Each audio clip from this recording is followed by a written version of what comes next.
Hello students.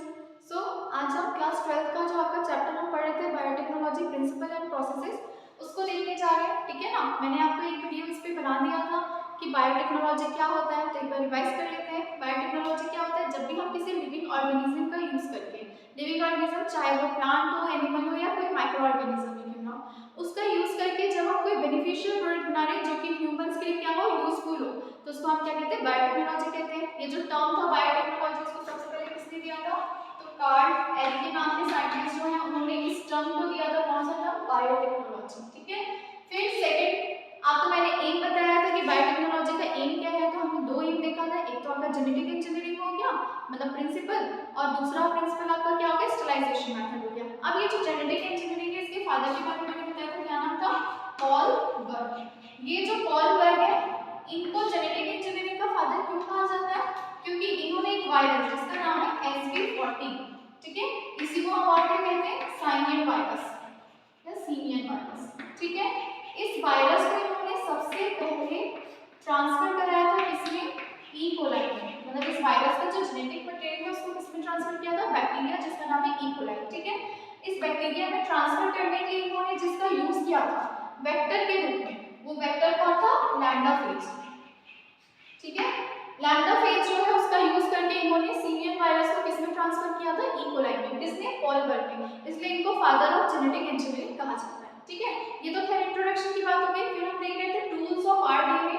Recombinant DNA technology में कौन कौन से टूल्स, मतलब आपका आरडीएनए बनाने के लिए कौन कौन से टूल्स का यूज किया जाता है? तो पहला क्या था? एंजाइम, देन क्लोनिंग वेक्टर, फिर कॉम्पिटेंट टूल्स। ओके, तो आज हम ब्रीफली किसके बारे में पढ़ेंगे? एंजाइम के बारे में। फिर नेक्स्ट हम क्लोनिंग वेक्टर के बारे में देखेंगे। ठीक है, तो देखिए ये जो एंजाइम्स है, आपने पढ़ा ये एंजाइम क्या है? एंजाइम भी एक टाइप के प्रोटीन होते हैं। ठीक है, तो ये एंजाइम्स किस लिए यूज कर रहे हैं? हमको आरडीएनए बनाना है, एक नया कॉम्बिनेशन बनाना है डीएनए का, तो डीएनए को कट करना पड़ेगा, उसको क्लीव करना पड़ेगा, तो उसके लिए हमको एंजाइम्स की जरूरत पड़ेगी। ठीक है ना, तो उन्हीं एंजाइम्स के बारे में हम देखते हैं। तो देखो सबसे पहला एंजाइम क्या है? Lysine enzyme.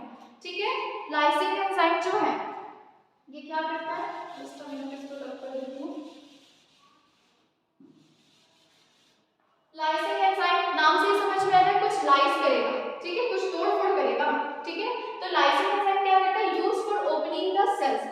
सेल के ओपनिंग में यूज किया जाता है किसका? लाइसिन एंजाइम का। ठीक है, क्योंकि हमको पता है कि ये सेल है, सेल के अंदर बहुत सारे ऑर्गेनेल्स प्रेजेंट होंगे, माइटोकॉन्ड्रिया हो गया, एंडोप्लाज्मिक रेटिकुलम, फिर न्यूक्लियस। ठीक है, न्यूक्लियस के अंदर जेनेटिक मटेरियल। इस जेनेटिक मटेरियल से हमको काम है, तो जेनेटिक मटेरियल तक पहुंचने के लिए पहले सेल को भी तो क्लीव करना होगा। ठीक है ना, सेल को भी तोड़ना होगा, उसको भी खोलना होगा। ठीक है, तो सेल को खोलने के लिए जो एंजाइम का यूज होता है दैट इज लाइसिन एंजाइम। ठीक है, अब आप याद रखिएगा क्या लिखा है? Used for opening the cells to get DNA.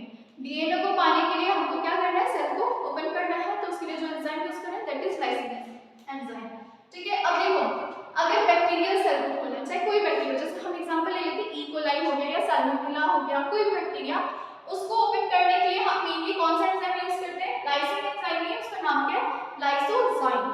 ठीक है, ये जो लाइसोजाइम है इसका यूज किया जाता है बैक्टीरियल सेल को ओपन करने के लिए। ठीक है, तो ये एक एग्जांपल हो गया आपके लिए लाइसिन एंजाइम का।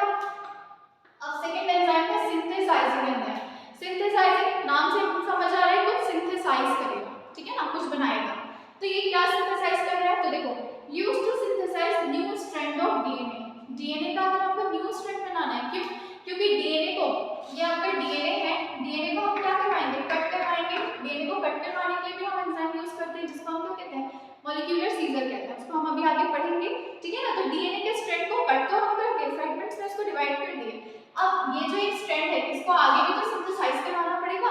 ठीक है, तो उसको सिंथेसाइज करवाने के लिए जो एंजाइम यूज करते हैं दैट इज सिंथेसाइजिंग एंजाइम। ठीक है, या फिर आपका एक स्ट्रैंड है, दूसरा स्ट्रैंड बनाने के लिए, तो दूसरा स्ट्रैंड बनाने के लिए हमको एंजाइम चाहिए, तो वो एंजाइम कौन काम करेगा? Synthesising enzyme. ठीक है, तो देखिए कैसे काम करता है सिंथेसाइजिंग एंजाइम, तो आपको याद रखना है सिंथेसाइजिंग एंजाइम भी कितने टाइप के होते हैं? 2 टाइप्स के होते हैं। ठीक है, 2 टाइप्स के कौन कौन से हो गए?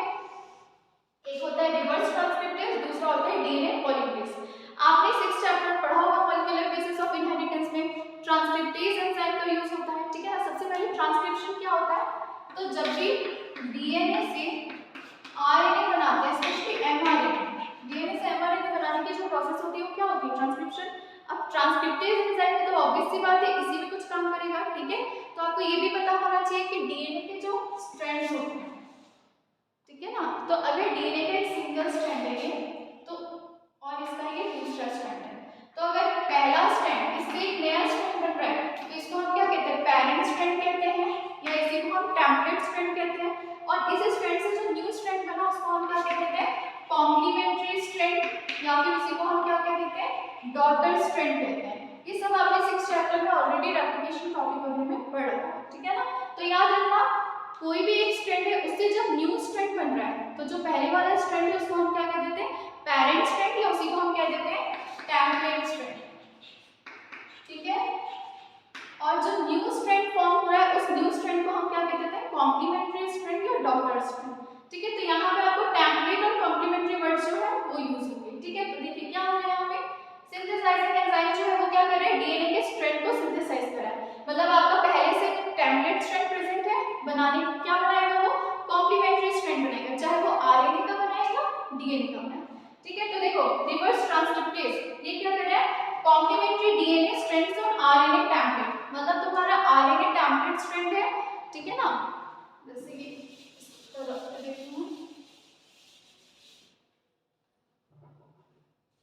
ये हो गया एक आरएनए स्ट्रैंड, ठीक है। इसमें हम न्यूक्लियोटाइड सीक्वेंस भी जोड़ देते हैं, जैसे आपका हो गया AUGC, ठीक है। ये आरएनए का कौन सा स्ट्रैंड था, आपका टेम्पलेट स्ट्रैंड है, ठीक है। आरएनए स्ट्रैंड है, ये कैसे पहचान लेंगे हम, क्योंकि यहाँ पे यू है, हेमिंग की जगह यूरेसिल का यूज हुआ है, ठीक है।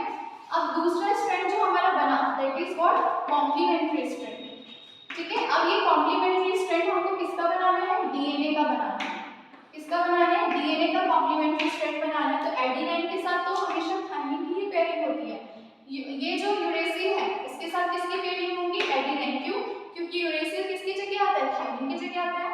ग्वानिन की पेयरिंग साइटोसाइन के साथ और साइटोसाइन की ग्वानिन के साथ, तो ये बन गया हमारा डीएनए स्ट्रैंड, ठीक है। तो वही चीज बता रहे हैं। तो देखो नॉर्मली ट्रांसक्रिप्शन में क्या होता है, डीएनए से हम क्या बनाते हैं, आरएनए बनाते हैं, ठीक है ना। लेकिन यहाँ ट्रांसक्रिप्टेज एंजाइम कैसे है, रिवर्स है, तो यहाँ पे वो आरएनए से क्या बनाएगा, डीएनए बनाएगा, इसलिए आरएनए हमारा टेम्पलेट स्ट्रैंड मतलब पैरेंट स्ट्रैंड था, उससे जो डॉटर स्ट्रैंड बना कॉम्प्लीमेंट्री स्ट्रैंड वो किसका बना, डीएनए का बना, ठीक है। तो ये रिवर्स ट्रांसक्रिप्टेज, ये जो वायरसेस होते हैं ये हमारे बॉडी के अंदर आके रिवर्स ट्रांसक्रिप्शन की प्रोसेस करवा देते हैं, ठीक है। इसकी वजह से उनका जेनेटिक मटेरियल फॉर्म हो जाता है। अब देखो नेक्स्ट है आपका डीएनए पॉलीमरेज एंजाइम, ठीक है। नाम से समझ में आ रहा है डीएनए की कॉपीज बनाएगा, डीएनए की ही कॉम्प्लीमेंट्री स्ट्रैंड बनाएगा। तो जैसे यहाँ पे हमने आरएनए के स्ट्रैंड से न्यू स्ट्रैंड फॉर्म किया था डीएनए का, अब यहाँ आरएनए स्ट्रैंड ना होके डीएनए के स्ट्रैंड से जब हम अपना न्यू स्ट्रैंड बनाते हैं तो वो आपका क्या कौन सा एंजाइम यूज करेंगे, डीएनए पॉलीमरेज एंजाइम, ठीक है। तो सिंपल फॉर्म में आपको याद रखना है सिंथेसाइजिंग एंजाइम क्या करेगा, डीएनए के न्यू स्ट्रैंड्स बनाने में हेल्प करेगा, ठीक है। कैसे कैसे हेल्प कर रहा है, तो अगर डीएनए पॉलीमरेज एंजाइम का यूज किया जा रहा है मतलब डीएनए के ही न्यू स्ट्रैंड को बनाया जा रहा है, पैरेंट स्ट्रैंड में डीएनए था, डॉटर स्ट्रैंड में क्या बनेगा, डीएनए ही बनेगा, डीएनए पॉलीमरेज में। और रिवर्स ट्रांसक्रिप्टेज में क्या होगा, आरएनए आपका पैरेंट स्ट्रैंड है या टेम्पलेट स्ट्रैंड है, उससे जो न्यू स्ट्रैंड फॉर्म किया जा रहा है वो क्या हो जाएगा, डीएनए का स्ट्रैंड हो जाएगा, ठीक है। तो ये तो हो गया किसके बारे में, सिंथेसाइजिंग एंजाइम के बारे में। अब दूसरा एंजाइम देखते हैं हम। सो नेक्स्ट एंजाइम है जॉइनिंग एंजाइम, नाम से समझ में आ रहा है क्या करेगा, ज्वाइन करने का काम करेगा, ठीक है। तो किसको ज्वाइन करेगा, डीएनए के स्ट्रैंड्स को ज्वाइन करेगा, ठीक है। तो देखो इसी को हम क्या कहते हैं, मॉलिक्यूलर ग्लू कहते हैं, मतलब आपके डीएनए के जो हमने फ्रेगमेंट्स किए एंजाइम्स का यूज करके, ठीक है ना। अभी वो जो फ्रेगमेंट करेगा उस एंजाइम के बारे में भी पढ़ना बचा है, उसको हम लास्ट में पढ़ेंगे, ठीक है। तो देखो जॉइनिंग एंजाइम क्या करेगा, उस फ्रेगमेंट को जोड़ने का काम करेगा, जैसे आपका डीएनए का स्ट्रैंड था ये, इसको हमने क्या कर दिया, ब्रेक कर दिया बीच बीच से, ठीक है। तो ये फ्रेगमेंट्स में चेंज हो गया इस तरीके से, तो इन फ्रेगमेंट्स को जोड़ने का काम जो एंजाइम करते हैं उन्हीं को हम कहते हैं जॉइनिंग एंजाइम, या उसी को हम कहते हैं मॉलिक्यूलर ग्लू। मॉलिक्यूलर वर्ड क्यों यूज हो रहा है, क्योंकि यहाँ पे हम जिसका काम कर रहे हैं वो क्या है, मॉलिक्यूलर बेसिस पे हम काम कर रहे हैं, जेनेटिक मटेरियल के थ्रू हम काम कर रहे हैं, ठीक है। तो इसलिए कौन सा वर्ड यूज हो गया, मॉलिक्यूलर ग्लू, ठीक है। तो देखिए क्या लिखा है, helps in joining the DNA fragment, ठीक है। किसमें हेल्प कर रहा है जॉइनिंग एंजाइम, डीएनए फ्रेगमेंट को जोड़ने में मदद कर रहा है, ठीक है। Example DNA ligase from E coli, तो देखो डीएनए लाइगेज ये क्या है, जॉइनिंग एंजाइम का एक एग्जांपल है। तो ये डीएनए लाइगेज कहां से निकाला गया है, तो इकोलाई, जो इकोलाई बैक्टीरिया उससे ही एक्सट्रैक्ट किया गया है किसको, डीएनए लाइगेज एंजाइम को, ठीक है। तो आपको याद रखना है मॉलिक्यूलर ग्लू का काम कौन करता है, लाइगेज एंजाइम करता है, जिसको हम जॉइनिंग एंजाइम भी कहते हैं। और अगर इनके हिसाब से पूछता है कि ये जो लाइगेज एंजाइम है, डीएनए लाइगेज एंजाइम, उसको किससे एक्सट्रैक्ट किया गया है, तो आपको याद रखना है इशरेशिया कोलाई, मतलब आपका ई कोलाई, ठीक है। फिर है एंजाइम एल्कलाइन फॉस्फेटेज, ठीक है, नाम से समझ में आ रहा है, फॉस्फेटेज हो गया मतलब फॉस्फेट ग्रुप से रिलेटेड कुछ है, फास्फोरस, ठीक है। तो देखो एल्कलाइन फॉस्फेटेज क्या करे, cut off phosphate group from the 5' end of linearised circular DNA. तो देखो आपको पता है कि जो बैक्टीरियल डीएनए होता है, बैक्टीरिया जो होते हैं उनका डीएनए कैसा होता है, सर्कुलर होता है, गोल होता है, ठीक है ना, उसी को हम क्या बोलते हैं, प्लाज्मिड कहते हैं, ठीक है ना। तो एल्कलाइन फॉस्फेटेज एंजाइम जो है वो क्या कर रहा है, ये जो प्लाज्मिड है, ये जो सर्कुलर डीएनए उसका फॉस्फेट ग्रुप जो है उसको ब्रेक कर रहा है, और ब्रेक करने के बाद उसको लीनियर फॉर्म में चेंज कर दे रहा है, मतलब उसको क्या कर दे रहा है, स्ट्रेट कर दे रहा है। देखिए ऐसा, ये क्या था, ये प्लाज्मिड था, मतलब जो बैक्टीरिया उसका जेनेटिक मटेरियल जो कि किस फॉर्म में, सर्कुलर फॉर्म में। तो ये सर्कुलर डीएनए हम कहें, इसमें से उसने क्या किया, फॉस्फेट ग्रुप को ब्रेक करा, फॉस्फेट ग्रुप को ब्रेक करने के बाद डीएनए क्या हो गया, लीनियर फॉर्म में, स्ट्रेट फॉर्म में हो गया, ठीक है ना। अब ये जो लीनियर डीएनए है इसको और किस में हेल्प करेगा, एल्कलाइन फॉस्फेटेज एंजाइम, सर्कुलर ना हो उसको रोकेगा, ठीक है ना। मतलब ये जो डीएनए था आपका सर्कुलर फॉर्म में था, फॉस्फेट ग्रुप तो हमने तोड़, मतलब फॉस्फेट ग्रुप जो है वो ब्रेक हो गया, ठीक है ना। अब ये क्या हो गया, लीनियर फॉर्म में चेंज हो गया। अब लीनियर से फिर से ये सर्कुलर ना हो जाए तो इसको भी प्रिवेंट करता है कौन, आपका एल्कलाइन फॉस्फेटेज एंजाइम, ठीक है। तो देखिए क्या लिखा है, cut off phosphate group from the 5' end of linearised circular DNA, ठीक है। क्या कर रहा है कि फॉस्फेट ग्रुप को कट कर रहा है 5' एंड में, कौन से एंड में कट कर रहा है, 5' एंड में, और क्या कर दे रहा है, सर्कुलर डीएनए को लीनियराइज्ड कर दे रहा है, मतलब लीनियर फॉर्म में चेंज कर दे रहा है, ठीक है। प्रिवेंट्स रीसर्कुलराइजेशन, मतलब इसको फिर से सर्कल होने से क्या कर रहा है, प्रिवेंट कर रहा है, रोक रहा है। तो ये किसके बारे में हुआ, आपका एल्कलाइन फॉस्फेटेज एंजाइम के बारे में। अब एक सिंगल एंजाइम बचा हमारा क्या, रिस्ट्रिक्शन एंजाइम, ठीक है, क्लीविंग एंजाइम भी इसको कहते हैं, तो उसको हम देख लेते हैं अभी कि क्लीविंग एंजाइम क्या होता है। सो आपका लास्ट जो एंजाइम है दैट इज क्लीविंग एंजाइम, ठीक है ना। क्या नाम है, क्लीविंग एंजाइम। क्लीविंग एंजाइम नाम से समझ में आ रहा है क्या करेगा, क्लीव करेगा, किसी चीज को कट करेगा, ठीक है। तो देखिए ये कितने टाइप के होते हैं, 3 टाइप्स के होते हैं। एक तो आपका होता है एक्सोन्यूक्लियस, एंडोन्यूक्लियस, रेस्ट्रिक्शन एंडोन्यूक्लियस, ठीक है। एक्सोन्यूक्लियस नाम से समझ में आ रहा है, बाहर की तरफ अगर कोई एंजाइम कट कर रहा है तो उसके लिए हम एक्सोन्यूक्लियस वर्ड यूज करेंगे। तो एक्सोन्यूक्लियस एंजाइम जो है ये क्या करेगा, एंड पोर्शन में डीएनए को कट करेगा। जैसे आपका ये डीएनए स्ट्रैंड है, तो अगर उसको ये जो एंड पोर्शन है 5' या 3' या 3' टू 5' रीजन, अगर यहाँ पे कोई मतलब हमको कट करवाना है तो हम कौन से एंजाइम का यूज करेंगे, एक्सोन्यूक्लियस एंजाइम का। तो वही लिखा है cut off DNA from 5' to 3' end, ठीक है। एक्सोन्यूक्लियस जो है 5' टू 3' एंड पे कट करेगा, ठीक है। मतलब टर्मिनल एंड पे अगर एंजाइम को कट करना है, सॉरी किसी डीएनए स्ट्रैंड को कट करना है तो हम कौन सा एंजाइम यूज करेंगे, एक्सोन्यूक्लियस। सेकंड है एंडोन्यूक्लियस।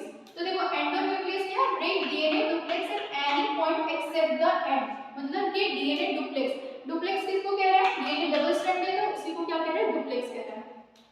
तो डीएनए डुप्लेक्स को कट करने के लिए एंजाइम का जिसका यूज करेंगे किसी भी पोर्शन से, मतलब हम बीच में कहीं पे भी कट करने के लिए अगर हमको एंजाइम चाहिए तो वो कौन सा होगा, एंडोन्यूक्लियस। तो देखो लिखा है ये कहां पे, एनी पॉइंट, मतलब डीएनए डुप्लेक्स को किसी भी पॉइंट पे कट कर सकता है कौन, एंडोन्यूक्लियस एंजाइम, ठीक है। नेक्स्ट है आपका रिस्ट्रिक्शन एंडोन्यूक्लियस। रिस्ट्रिक्शन एंडोन्यूक्लियस और एंडोन्यूक्लियस में आप डिफरेंस बिल्कुल ध्यान से समझेंगे क्या है। एंडोन्यूक्लियस किसी भी पॉइंट पे डीएनए को कट कर रहा है, ठीक है। इवन ये जो एंजाइम है ना ये फॉस्फोडाइएस्टर बॉन्ड को भी कट करता है, ब्रेक करता है, ठीक है। ये क्या करता है, जो आपका स्पेलिंग मिस्टेक हो गई, फॉस्फोडाइएस्टर बॉन्ड जो है उसको क्या करता है, ब्रेक करता है, ठीक है। फॉस्फोडाइएस्टर बॉन्ड को ब्रेक करने का काम कौन करता है, एंडोन्यूक्लियस एंजाइम करते हैं, ठीक है। अब रिस्ट्रिक्शन एंडोन्यूक्लियस में आते हैं, ये क्या कर रहा है, cleave DNA duplex at specific site. इस पॉइंट को आपको याद रखना है यहाँ पे, रिस्ट्रिक्शन एंडोन्यूक्लियस जो है वो स्पेसिफिक साइट पे डीएनए डुप्लेक्स को कट करेगा, मतलब इसका एक रीजन होगा, एक साइट होगा, उसी साइट पे क्या करेगा, डीएनए डुप्लेक्स को या जो डीएनए के डबल स्ट्रैंडेड है उसको क्या करेगा, ब्रेक करेगा, ठीक है। Short single stranded free ends, उसके बाद ये कुछ इस तरीके से ब्रेक करता है कि जो आपके स्ट्रैंड होंगे वो कैसे हो जाएंगे, शॉर्ट हो जाएंगे और सिंगल स्ट्रैंडेड हो जाएंगे, ठीक है। तो देखो एग्जांपल के लिए आपको नाम किसका दी, ईको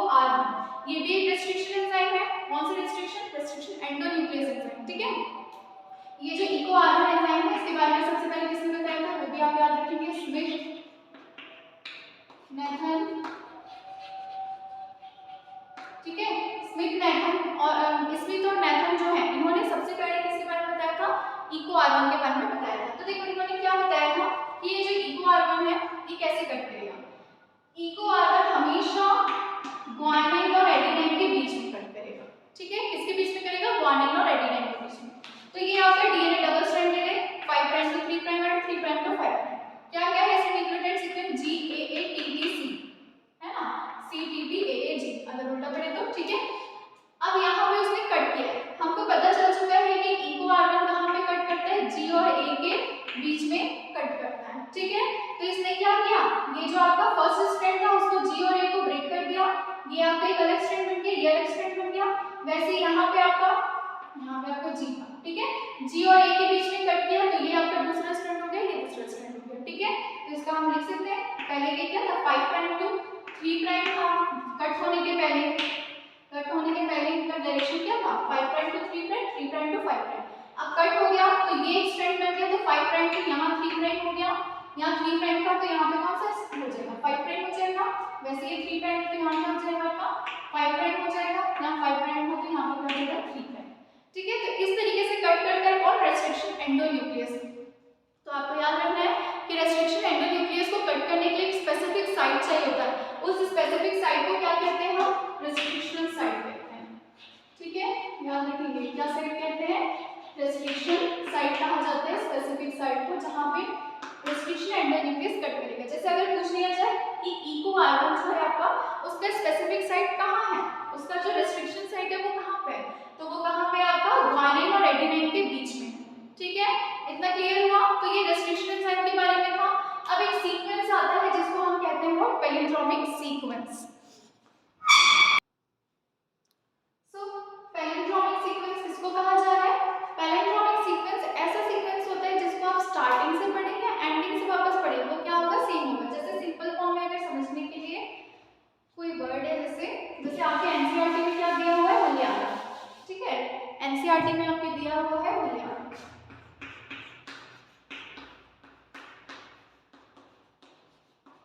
आप मलयालम को सामने से पढ़िए तो भी वही है, इस तरफ से भी पढ़ेंगे तो वही है, ठीक है। तो ऐसा अगर सीक्वेंस होता है तो उसको हम क्या कहते हैं, पैलिंड्रोमिक सीक्वेंस कहते हैं, ठीक है। तो जो डीएनए है उसके दोनों स्ट्रैंड्स जो होते हैं आपके वो भी कैसे होते हैं, पैलिंड्रोमिक सीक्वेंस। जैसे आपके डीएनए के दो स्ट्रैंड्स हैं, ठीक है, एक 5 prime to 3 prime, 3 prime to 5 prime. देखो यहाँ पे क्या है, GAATTC, दूसरे स्ट्रैंड में पढ़ो GAATTC, तो हमने सामने से भी पढ़ा तो वही हुआ, पीछे से भी पढ़ा तो वही सेम हुआ। तो ऐसे सीक्वेंस को हम क्या कहते हैं, पैलिंड्रोमिक सीक्वेंस कहते हैं, ठीक है। तो ये आपका एक रेस्ट्रिक्शन एंजाइम के बारे में था। तो रेस्ट्रिक्शन एंजाइम के बारे में मैंने क्या क्या बताया, आपको याद रखना है। 3 टाइप्स ऑफ रेस्ट्रिक्शन एंजाइम होते हैं। एक तो आपके क्या होते हैं, मतलब रेस्ट्रिक्शन एंजाइम नहीं, क्लीविंग एंजाइम, ठीक है। इन्हीं को हम क्या कहा जाता है, मॉलिक्यूलर सीजर कहा जाता है। याद रखोगे आप, ये जो क्लीविंग एंजाइम है इसी को हम क्या कहते हैं, मॉलिक्यूलर सीजर कहते हैं। क्यों, क्योंकि ये कट करने के लिए यूज हो रही है, डीएनए के जो स्ट्रैंड्स हैं उसको क्या करते हैं, ब्रेक करते हैं, उसको कट करते हैं, ठीक है।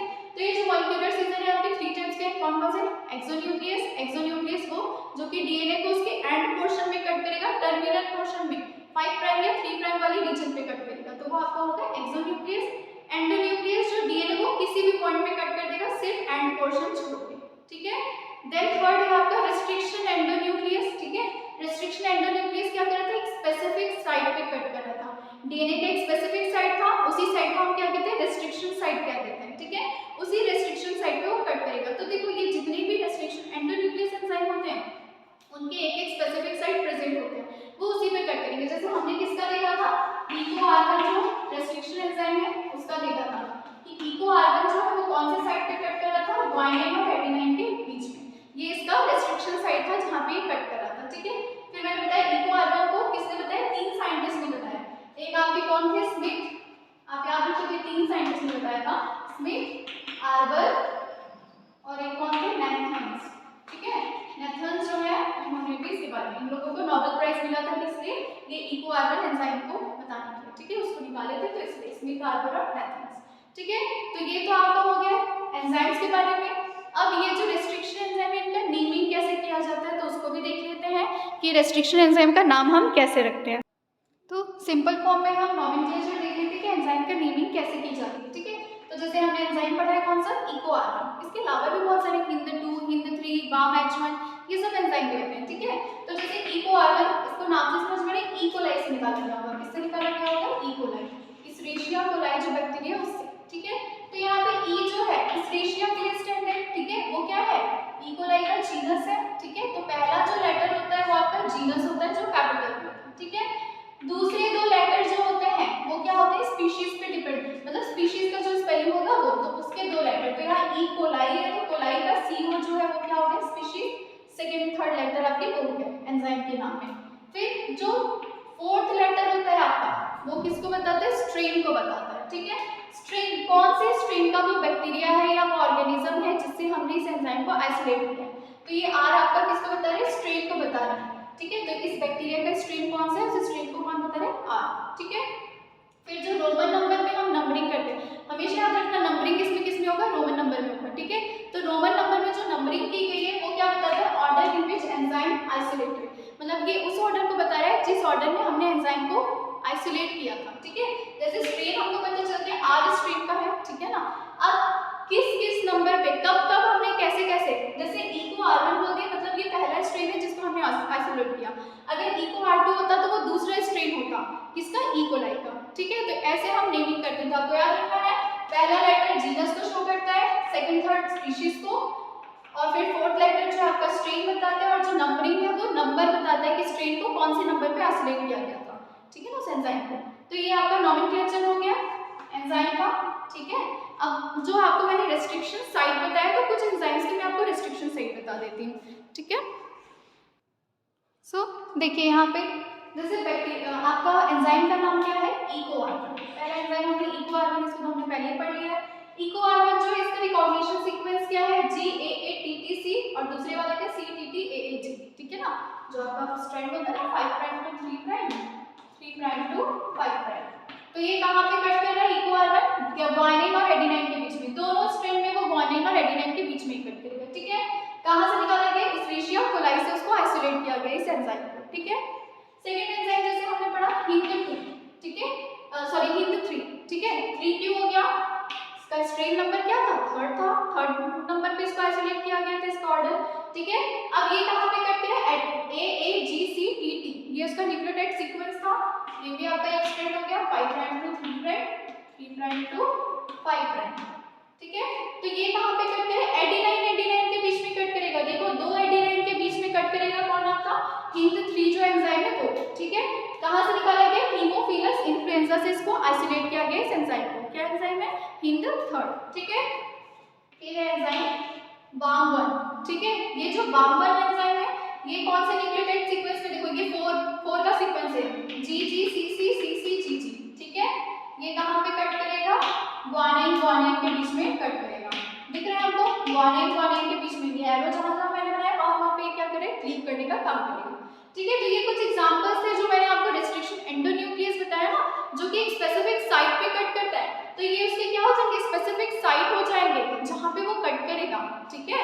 और ये सोर्स, तो देखो BAM-H1 जो है वो कौन से बैक्टीरिया से बना है, बैसिलस एमाइलोलिक्विफेशियंस, ठीक है, किससे बना है, बैसिलस एमाइलोलिक्विफेशियंस से। तो देखो जैसे मैंने आपको नेमिंग बताया था, इको का तो हमने पढ़ लिया था, हिंद 2, हिंद 2 H किसके लिए है, हीमोफिलस जीनस के लिए, I एंड D जो है आपका किसके लिए हो गया, इन्फ्लुएंजा के लिए, ठीक है, सॉरी D जो है आपका स्ट्रेन बता रहा है कौन सा स्ट्रेन है, और थर्ड आपका क्या है, स्ट्रेन का नंबर, किस ऑर्डर में उसको आइसोलेट किया गया था, BAM1 तो B से बैसिलस, A से AM से एमाइलोलिक्विफेशियंस, और ये कौन से नंबर का स्ट्रेन है, तो आपका फर्स्ट नंबर का स्ट्रेन है, कहाँ पे कट करा है, ग्वानिन ग्वानिन के बीच में इसको कट करा है, ठीक है। तो ये कुछ रिकॉग्निशन सीक्वेंस या फिर जो साइट बोला जाता है ना कि एक स्पेसिफिक साइट पे कट करता है, ठीक है, तो वही रेस्ट्रिक्शन साइट्स हैं, ठीक है। तो ये एग्जांपल था।